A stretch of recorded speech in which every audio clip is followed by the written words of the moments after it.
redaktionen fra den 24. april. Det er programmet Kim har chancen, om Kim på 15, der arbejder hårdt på en karriere som professionel fodboldspiller.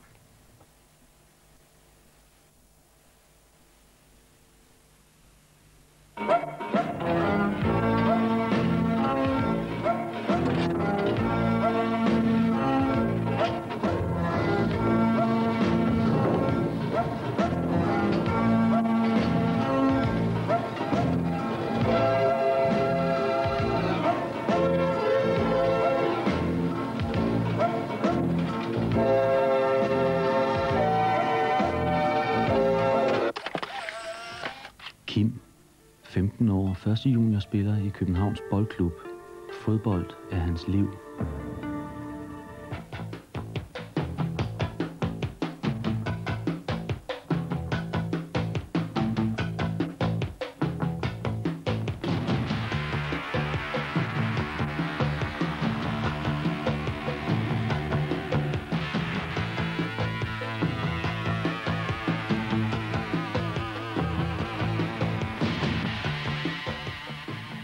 Jeg tror ikke, jeg kunne leve uden at spille fodbold næsten. Altså, det vil jeg gerne leve af. Altså, jeg tror, det er svært ved at begynde på noget andet igen. Altså. Min far han spillede fodbold dengang, da jeg var mindre. Og der begyndte jeg så at spille tit ude i haven. Og så blev jeg også interesseret i det.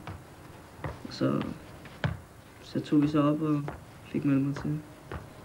Jeg måtte ikke rigtigt, fordi jeg var ikke gammel nok dengang. Men jeg var 5, tror jeg. Men så fik jeg så lov at spille alligevel. Så var jeg glad for det. Det var skægt.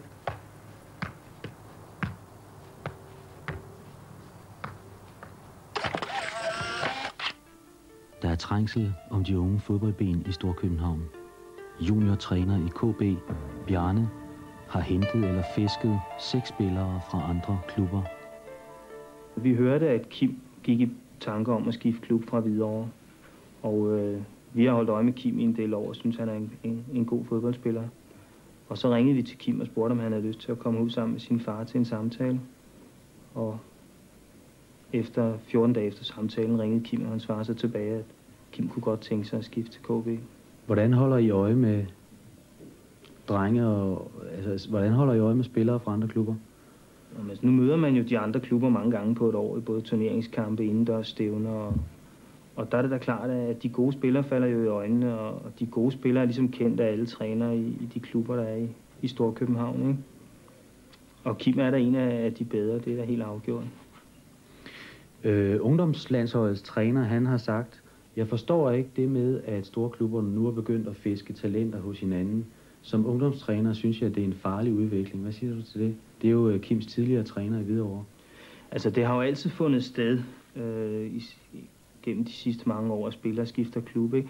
Udviklingen har nok taget fat, efter man har lavet det, der hedder en junior-DM og en yndling-DM-række, hvor de bedste hold møder hinanden. Det er jo ligesom derfra, at der rekrutteres til udvalgt Københavns hold, og derfra videre til landshold. Ikke?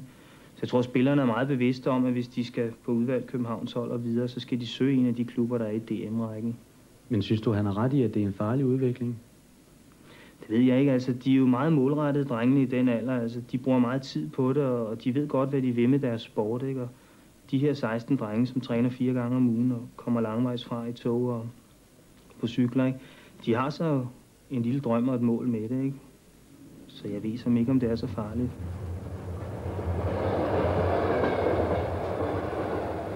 Så kommer jeg når lige hjem fra skole, ikke? Så skal jeg have tog. Ikke? Det tager en time at tage derind. Ikke? Så træner vi cirka i 2 timer. Og så en time hjem igen. Ikke? Det gør jeg så 2 gange om ugen. Plus jeg går til noget KU-træning. Og så spiller vi så kamp lørdag eller søndag. I alt med rejse, der bliver man 15 og 20 timer, jeg bruger nu.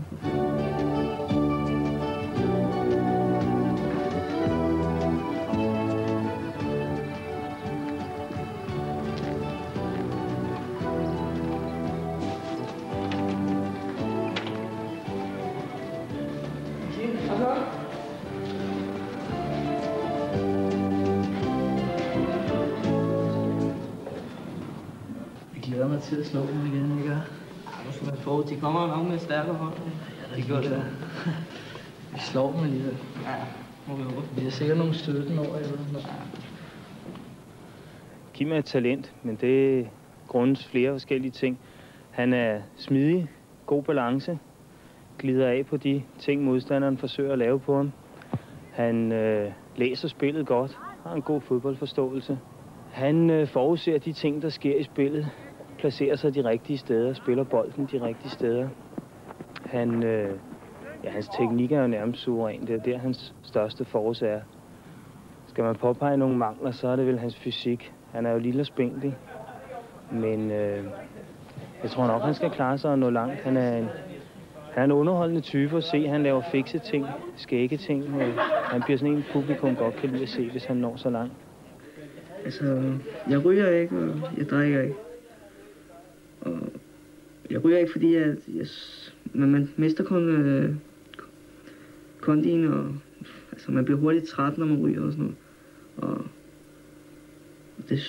det har man svært ved at komme i kondi igen, ikke? Og det med drikkeriet, det synes jeg, jeg kan ikke lide øl og sådan noget. Så det er sådan set derfor. Har du aldrig haft lyst til at snuse til det? Jeg mener, du er 15 år. Dine kammerater gør det. Nej, det har jeg faktisk ikke. Jeg bryder mig slet ikke om røgen. Altså, når min mor sidder og ryger, altså, jeg sætter mig altid med, for jeg kan slet ikke tåle røgen. Så jeg har altid sådan haft lyst til det. Og så det er heller ikke sundt, vel, fordi når man skal spille så mange år fodbold, ikke, så skal man helst have en sund krop og sådan leve forholdsvis sundt. Og så når man vil noget, ikke, så skal man nok heller ikke begynde at ryge. Er det ikke ret tidligt at stille sådan nogle voksne krav til dig selv? Jo, det er det egentlig, men altså, det er jo sådan set nu, det starter jo allerede nu, ikke? Jamen, hvis man begynder at ryge nu, ikke, så man kan ikke holde op igen.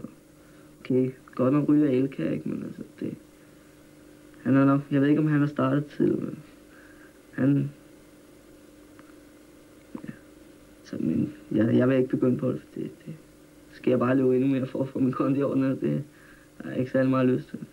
Når I skal gennemgå sådan en tekst, klassekammerater, Pernille, Esben, Birgitte og Lars. Hvilken genre er det? Og for den foreliggende tekst her, er der nok ingen af jer, der er i tvivl om, at det er en novelle. Kim, han er en god kammerat, og han er en talentfuld fodboldspiller. Og ja, selvfølgelig, han er ligesom os alle andre. Han kan jo også blive sur indimellem, men det er ikke fordi, det sker så tit. For det meste er han sådan glad. Altså Kims tilværelse, jeg tror, den er hård. Fordi han spiller meget fodbold, ikke? Så har han også et arbejde. Og det tager faktisk al hans fritid. Jeg tror også, der er ingen tvivl om, at han kører hårdt. Han er også altid meget træt, når han kommer op i skole. Han sidder og hænger lidt sådan. Men altså, han kan lide det, ikke? Han vil gerne have, at det skal være hans levevej, når han bliver ældre, jo, ikke? Og så må man jo gøre en indsats for at blive god. For man kan jo tjene flest penge, når man er god. Og så træner han meget for det. I starten, det var, man gik meget til de der ungdomsskolefester, der er, ikke? Der gik man også og prikkede til ham, som han ikke skulle med og sådan noget, ikke? Så kom det også efterhånden, så tog han så med over. Der har han, altså, det har han synes var meget sjovt. Jeg tror også, at altså, man kan godt se i starten, der gik han ikke rigtig med, når vi andre vi gik ud i byen og sådan noget. Men så til sidst så har vi sagt alle sammen til ham så mange gange, Kim, skal du ikke med? Og prikket og sagt, du må ud, og vi skal drikke dig fuld. Og så til sidst så er han også kommet med, og han har også drukket lidt en gang imellem, men han har aldrig drukket så fuld. Altså jeg synes godt, at han kunne, altså det kan godt virke som om, han er en stræber, fordi han går så højt op i det, ikke? Så han kan jo lide det, ikke? Så længe og sådan noget. Det kan han jo ikke, altså hvis han skal op til træning og til kamp, der er det meget vigtigt, at han er helt på toppen og sådan noget, ikke? Men det accepterer vi også fuldt ud, altså også når vi er til fester og sådan noget, det er slet ikke nogen, der siger noget til, de ved, at han spiller fodbold, ikke? Og han skal op. Vi prøver så godt som muligt at forstå det. Det kan jo være svært indimellem at tænke, det må da være irriterende for ham, at han ikke kan være med fuldt ud til en fest og gøre det fuldt ud, men det er jo, sådan er det bare, og han gerne vil være noget.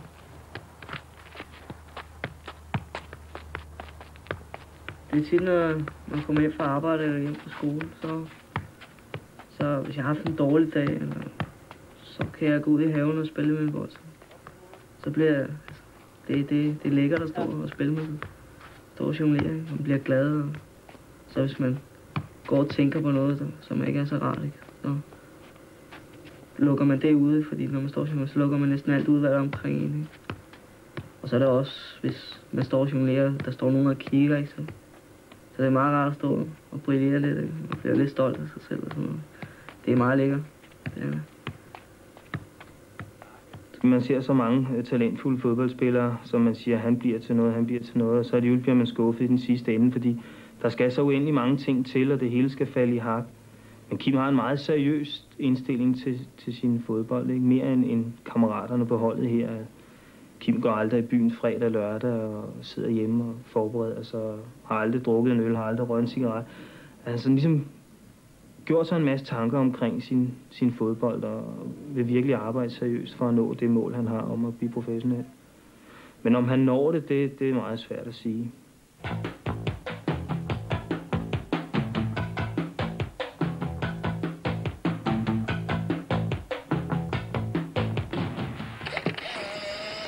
Mor og far, Hanne, Poul Erik, parcelhuset i Solrød, Kim, drømme, hverdag. Jeg skal være parat hele tiden. Og så når jeg kommer hjem på arbejde, så spiser vi andre jo mad, og så må jeg jo sørge for, at der er noget tilbage til Kim. Og så når han kommer hjem, 8:30-9-tiden som regel, så må jeg så ud og lave mad til ham, og sørge for at få puttet tøjet i vaskemaskinen, så det kan blive tørt til dagen derpå igen, hvor han skal ud og spille igen. Og det synes jeg sådan set. Det er ikke noget, jeg synes, det er en belastning eller noget. I dag er det hårdt, hvis man vil være med i toppen, og det vil Kim gerne. Så skal man altså passe sin træning og komme til tiden, og der kan være en dag, hvor man synes, det er knap så morsomt, men man skal afsted. Og på den måde synes jeg, når man går ind for noget, så skal man også gå ind for det 100%. Hvordan har du det med det, at han bruger så meget tid, han knokler så meget? Det synes jeg er i orden, fordi jeg føler, at han er glad for det. Han løber ikke sur i det, synes jeg ikke. Altså, han synes, det er godt. Og han er glad, og så tror jeg, at det kan han lide. Og synes jeg, det er i orden. Man skal bruge sin tid på dem, så vidt muligt, som man synes er sjovt. Når du nu står og ser sådan en kamp ude på sidelinjen sammen med de andre forældre, hvordan har du det så? Ja, det kribler simpelthen. Og får han så bolden og løber mod mål, ikke, så slår hjertet en ekstra gang. Ikke? Helt sikkert. Og hvis der så er en, der måske kommer i vejen for ham, ikke, så får de jo et råb. Fra mor? Ja. Hvad råber du? Ja, hvad råber man? Det ved jeg som ikke, men... Hvad med dommerne? De kan vel også være sådan lidt svære at håndtere nogle gange? Ja, der har jeg også haft nogle diskussioner med dommerne igennem årene. Hvis jeg synes, de har en kendelse, der har været forkert, efter min mening, så har man råbt til brillerne på dommer, eller du har glemt at læse din lektie hjemmefra, sådan noget. Det har jeg været udsat for mange gange. Jeg ikke kan styre mit temperament. Michael Melkjær. Og Michael Laudrup. Og så scoren. Ja! Michael Laudrup. Efter forarbejde af Preben Melkjær. Jamen, Michael Laudrup, han er altså ikke mere end 20 år. Min far, han hjælper mig meget, fordi han tager tit med ud, når jeg spiller kamp og sådan noget. Han kører mig ikke, fordi jeg skal jo langt noget. Så det er meget rart, at han kører. Og min mor, hun tager for det meste med, når hun kan. Fordi der er tit, hvor hun arbejder. Når hun kan, så gør hun det også. Skubber din far lidt på os? Ja, altså, jeg kan ikke så godt tælle, når jeg er pæk for træning eller sådan noget, fordi han følger med i, hvad jeg laver, ikke? Det er lidt irriterende nogle gange, ikke? Men altså, det er også meget rart, fordi så jeg ikke pikker for meget for træning. Så det er meget godt, han gør det. Et skub i ryggen? Ja, det er det. Hvis nu din far skulle bestemme, hvad tror du så, du skulle gå mest op i? Lektier eller fodbold? Så vil jeg fodbold, helt klart. Han vil også gerne have, at jeg fortsætter med at spille fodbold. Hvordan kan det være, tror du? Det ved jeg ikke. Det går nok, fordi han spiller også fodbold en gang, ikke? Og han havde måske også chance for at blive til noget, ikke? Men han tog den måske ikke. Så var han måske gøre, at jeg gør det. Hvad med din mor? Ja, Altså, så meget føler hun heller ikke være i det, vel, men altså, hun vil jo gerne have, selvfølgelig, ligesom min far jo også bliver til noget, ikke? Hun skulle bare ikke så meget på, som min far gør. Vil hun vælge lektierne frem for fodbolden? Nej, det tror jeg heller ikke, men det tror jeg ikke. Altså, hun vil gerne have, jeg skal selvfølgelig lave min lektier, ikke, men hun vil nok også lige så godt have, jeg fortsætter med fodbold. Der skal i hvert fald lyde en meget stor del af æren for målet til Søren Lerby, der rykker med. Her med nummer 6 rykker med, tvinger russerne til ikke at kunne koncentrere sig fuldt ud om Michael Laudrup, men ikke præcis. Ja, det er nærmest utroligt. Ja, da jeg var på Kims alder, der var det ikke så hårdt at spille, som det er nu, vil jeg tro. Fordi det var mere leg dengang, og det er det jo ikke nu. For, i det plan, hvor Kim spiller nu, der er det jo noget hårdere, ikke? Så ja, jeg startede også, da jeg var 6-7 år. Så jeg synes da også, han skulle. Jeg tog ham der med i hånden og en fodbold under armen og nede på græsset. Så altså, jeg havde altid drømt om at få en dreng, som ville spille fodbold. Det skal der ingen hemmelighed være. Hvad drømmer du om har du nogle drømme på Kims vegne? Ja, hvis han vil fremad, som han siger, så vil jeg da håbe, at han kan blive professionel eller komme til Italien, eller hvor han nu vil hen af. Det vil være lækkert sted at komme hen, ja. Jeg kunne invitere faren derned på en tur. Så det vil jeg altid også. Det synes jeg også, han skal, hvis han kan. Tror du, han kan? Ja, hvis han bliver ved, som han har gjort nu, så vil jeg da godt tro, at han har muligheder for det.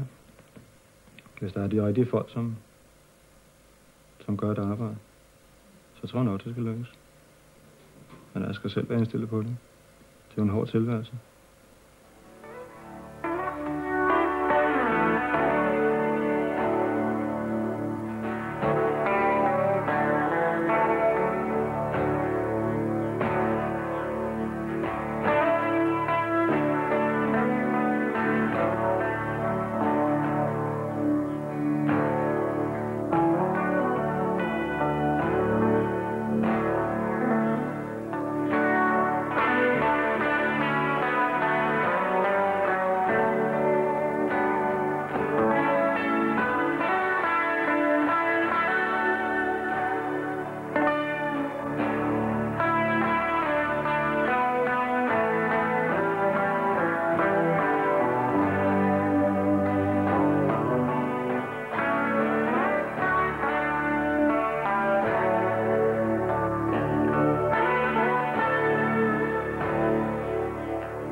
Vi starter med noget opvarmning med bold. Så har vi noget driblestafet, noget dribleslalom, småspil med bold, skudtræning og til sidst spil på halv bane. Ja, vi går ned og kører lidt 8-taller. Bolden op i hænderne. Bøj det ben, vi er over ved at strække det andet godt. Benny kom ikke så hurtigt, men længere ned til gengæld. Vi går lidt mere tempo på. Sådan. Det er udmærket. Godt, Turian. Også en dårlig fod. Kom, Benny. Mærke spillet.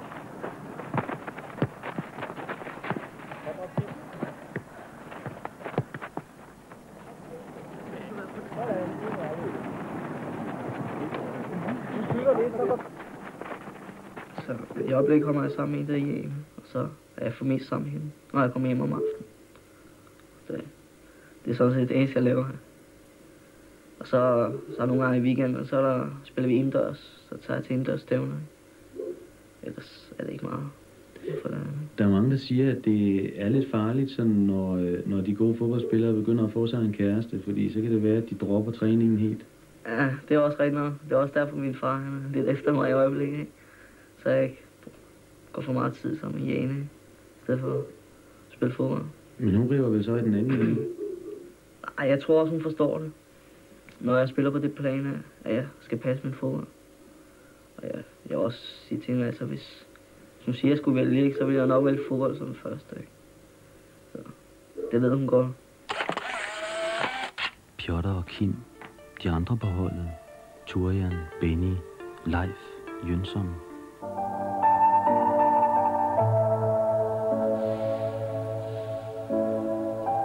Jeg vil gerne spille i Juventus til den bedste klub. Så skal jeg også have en sød kone.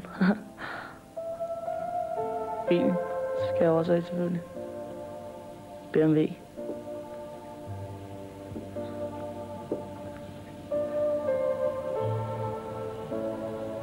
Tjene penge på fodbold. Det er det, jeg allerhelst vil. Så jeg behøver ikke at blive populær. Bare jeg kan leve af fodbold. Det vil jeg gerne. Det skulle nok være Ajax. Holland eller Italien.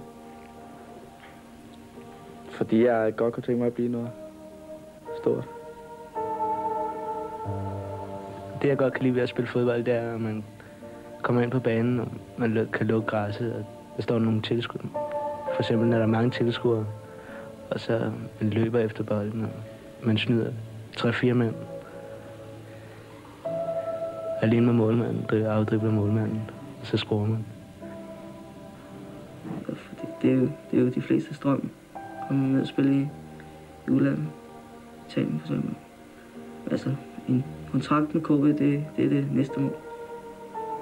Jeg drømmer der tit om, altså, man spiller sammen med stjernerne dernede. Altså, det gør jeg tit, det gør jeg. Hvad drømmer man så? Ja, det går godt, altså. Man bliver en helt ligesom Laudrup og Elkjær, de er faktisk heldige i Italien. Det ville være lækker, hvis det kunne ske for en selv. Så hvis jeg kunne, altså, jeg vil gerne blive professionel, det vil jeg gerne. Og nu når jeg kommer så langt, så vil jeg gøre så meget som muligt for at komme så langt, som jeg drømmer om. Ikke? Jan spillede i B93. Jeg har fået skader. Jeg har fået skader på forvredet knæ op til flere gange, og det ser nu ud til, at mit knæ ikke kan komme på plads igen, hvis jeg får det forvredet en gang til. Og det betyder, at jeg ikke kan komme til at spille fodbold. At jeg må opgive min hobby, fodbold, og så må jeg til at finde på noget andet. Hvad sker der med dit knæ? Hvorfor går det galt? Fordi jeg kommer forkert ind i taklingerne, og jeg ved den ene vej, mit knæ ved den anden vej, og det bliver forvredet, det går led. Det bliver ligesom skilt på midten. Jeg ved, at jeg har ambitioner til et førstehold, og jeg ved, at jeg kunne komme meget, eller i hvert fald længere med det, med min fodbold, hvis jeg ikke har haft alle de skader.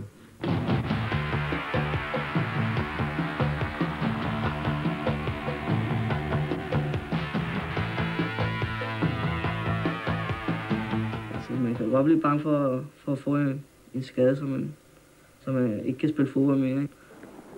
Når jeg er nået på det plan, ikke?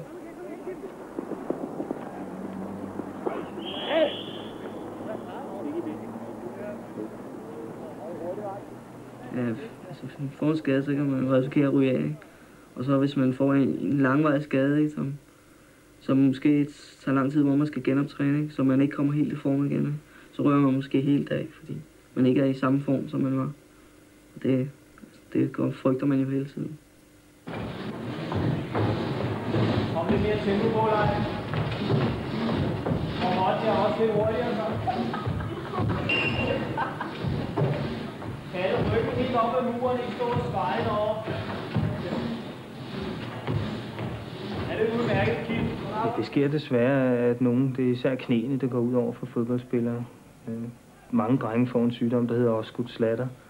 Det er en kombination af den hårde træning og spillet, og så vokseperioden, ikke? Det sker der en del må stoppe. Men det er sjældent skader, altså, som decideret opstår i kamp, hvor man kan sige, at ledbånd bliver revet over eller noget. Hvad gør man for at samle dem op? Ja, der gør klubberne jo nok desværre ikke så meget, vel, fordi man er jo nok inde under et tidspres hele tiden. Man har sit hold, man skal spille kampe, man skal træne, og der sker mange andre ting, ikke? Og altså, man forsøger i perioder. Vi har da haft drenge, der var syge, og som var væk i et halvt år, et helt år, og man har taget dem med på ture og haft dem med ud til klubaftener, og de har så været med til kampene og kørt med ud og set og spille og sådan noget. Men hvis det helt er definitivt, at de ikke kommer til at spille mere, så finder de fleste nok en anden hobby, en anden interesse, som de så går i lag med.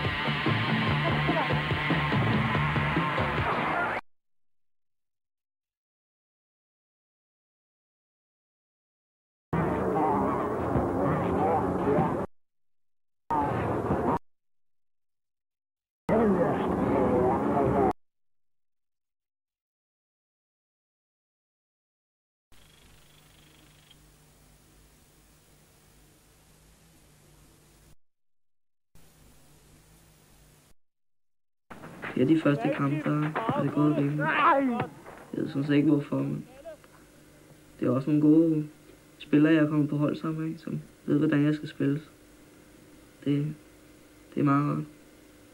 Føler du et pres nogle gange fra de andre, om at der skal scores? Ja, det gør jeg sådan set, fordi de ved jo, at jeg er med på det der juniorlandshold, ikke? Så tror de bare, at de kan spille mig, ikke? Så scorer jeg, fordi jeg er jo skide god, når jeg er med der, ikke? Men altså, det er lidt af et pres, fordi jeg kan jo ikke spille mit bedste værk og score hele tiden. Ikke?